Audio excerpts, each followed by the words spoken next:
one thing is my self-preservation. I couldn't handle being accused of something I didn't do. You know what I'm saying? In addition to liking to do and loving to do, what I like to do is taking care of children. You know, I couldn't deal with the false allegations, so I'm going to fight.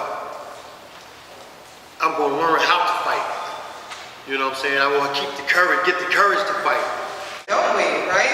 Let's just give them another round of applause for all that they've been challenged with and the fact that they really hung in there, right, for the long run.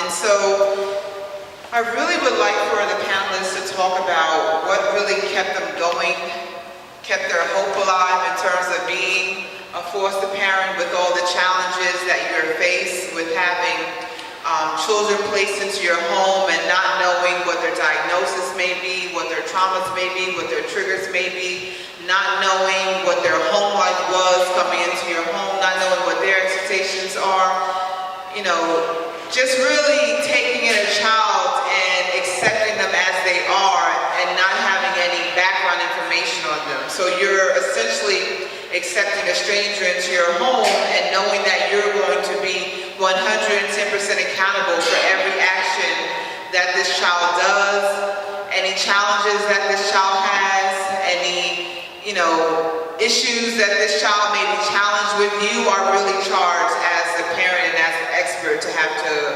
be the one to champion this. So let's start with Ms. John Bowie. If you can talk a little bit about what really kept you going and, you know, what made you become a foster parent.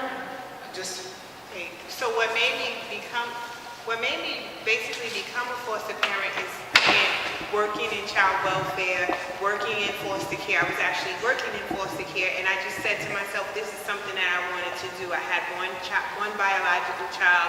I thought that I could open up my home. I had space. I had time for another child, so that's what I decided to do. The thing that was scary was that I was taking in a child who could, in essence, because I was familiar with allegations, affect my career, affect my ability to take care of my biological daughter, have an impact on something that I've worked so hard for my entire life. So that was the scary thing. I think the thing that kept me going was my relationship with my children and knowing that my kids needed me and knowing that they weren't the ones who were, you know, out to not be in the home, to make the allegations. Most of my experiences, for the most part, with allegations, I never had a case called into me on a registry, but just like the conflict that I had with the foster care agency, that came from the workers feeling like I had too much or I knew too much. They would come into my house and look around and start adding up in their head how much money. But when you think about how much money a foster parent made, at the time when I was foster parent, it was about $2 and change an hour, because you're responsible for those children even when you sleep. And when people know that they are your foster children, they do nothing for them for free. They do not, I mean, every time it's time to do it, when they hear this is then it's an added expense. These are children who need special babysitters. They need additional services. So it wasn't like, you know, you're getting rich off of this.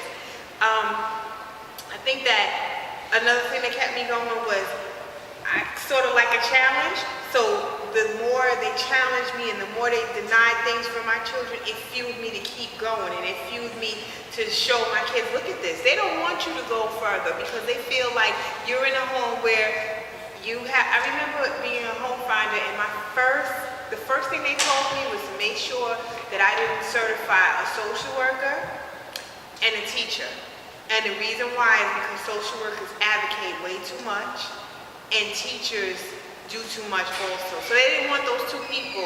The ideal foster parent that they were looking for was a foster parent from the lower end of middle income to the lower income, at home, over 50, and with no other adults in the house who they could sort of mold into who they wanted to be. And I always thought that was like horrible. You know, that you want someone who's not gonna fight, who's in it for the money, and will do everything that you say. Thank you. Hi, my name is Estelle Johnson, and the reason why I became a foster parent, because children are my life. I love children.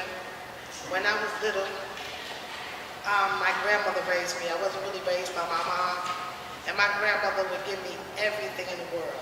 I wore the best Barwick Taylor clothes. She just gave me everything. There was nothing I wanted for her. And I remember back when I was young and I was in Catholic school, one day one of my friends, she was in the foster care system, and I remember her not having a blazer. So I took my blazer off and I gave it to her. And my mother said, "Where's your blazer?"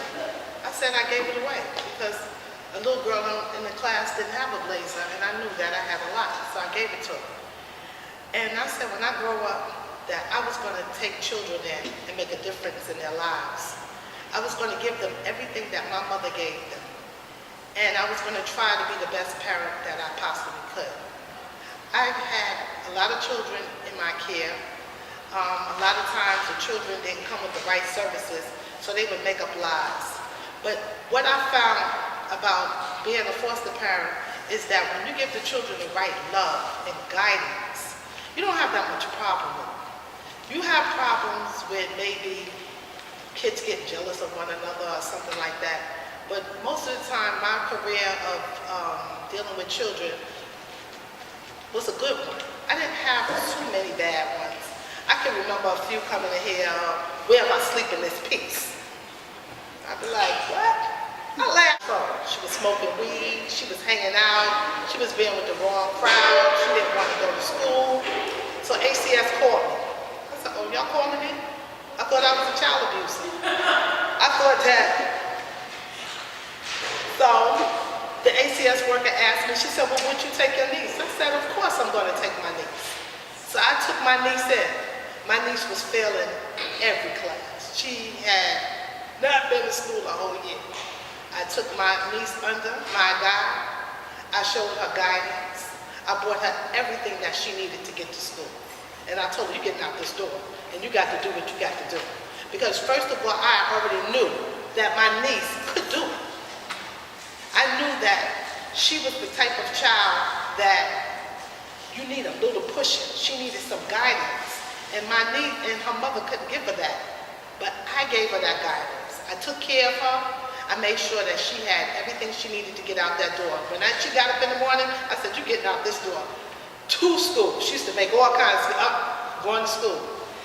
And Tanasia did very well in school. She became top of her class. She got A's. She graduated tops in the class. So I really feel good about myself. Even though my name is on that registry, I know one day I am going to get off that registry because I didn't hurt anybody. And if the same system called me again and told me to take another child, I would. Thank you.